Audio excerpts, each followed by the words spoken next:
I'm Terri Clark, the Executive Director at Space Coast Early Intervention Center, a inclusion school where we start with our children at 6 weeks and we go through 3rd grade.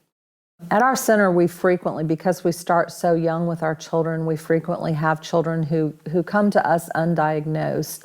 And so we're continually working with our parents to help them accept the diagnosis, to help them comprehend with it. I think as a parent receives a diagnosis of autism or a developmental delay,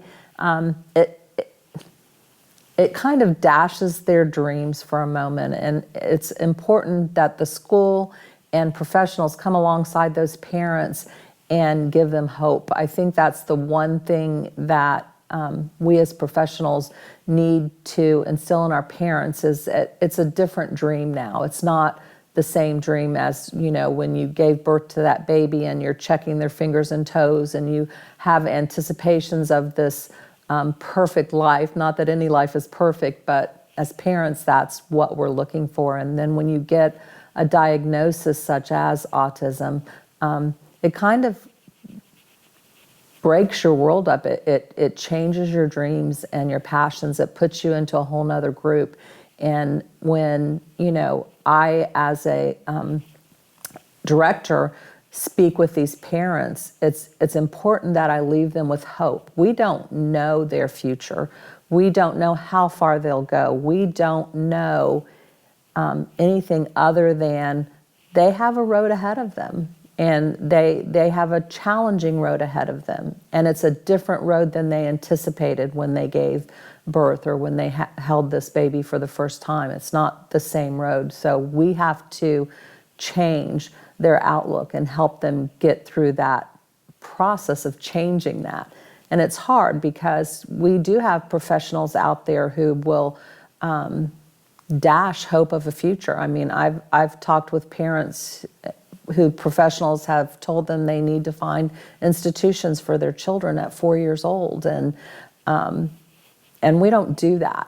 I was told when my son was 8 that he wasn't going to get out of high school, that, he was never going to learn to read.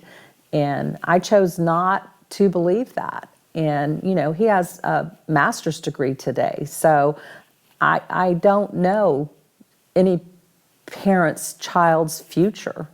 I just know that the earlier that they get help, the earlier that they get services, the better the prognosis is for their future. And that's my job as a director, is to inform parents that there's hope for their child, not to define their future.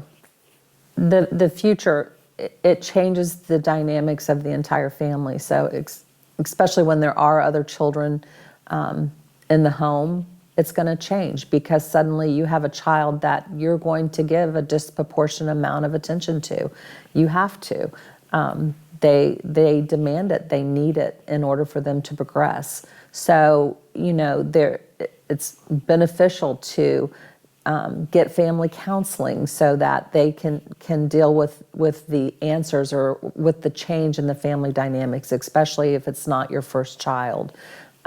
If it's your first child, it's a different dynamic because right now it's your only child.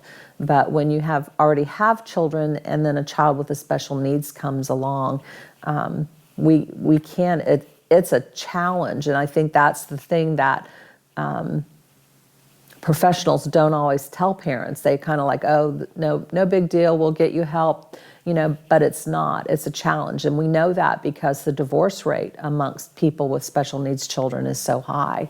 So the earlier that you get your child help and the earlier that you pay attention to the dynamics in your family and you get your family help and you make sure that you balance your time. So if you have other children in the family, make sure that you take them out on a date night or do something alone with them, because you are going to be spending a lot of time driving your child to services, driving them to get therapies, driving them, to different schools than maybe your other children go. So there is that need to truly thoughtfully plan activities with your existing children. And then you just have to know too, as a parent, that not to give up hope on your child, that you're going to push through, because one thing doesn't work. There's not a manual that says this is how every child who's diagnosed with autism, this is how they're going to be treated.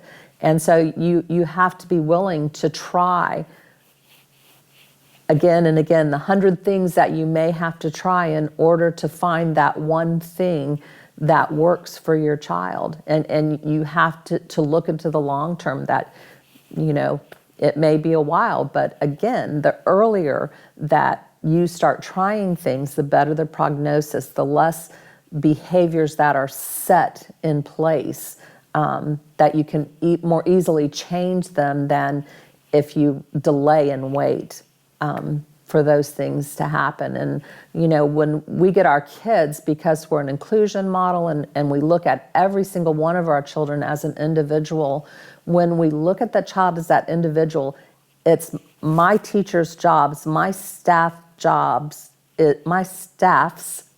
is to find that one thing that will make the difference in this life of a child. If, it can be that they have a passion or an affinity for music, or it can be that they love to build, or so you take the one thing that makes them work, and you build upon that, and you just keep finding that one thing. It's much like unwrapping a gift that you don't know what's inside. And, so you carefully take it apart, and slowly, piece by piece, suddenly, you have kids that are doing amazing things where you thought that maybe they would never be more than what you see at the moment.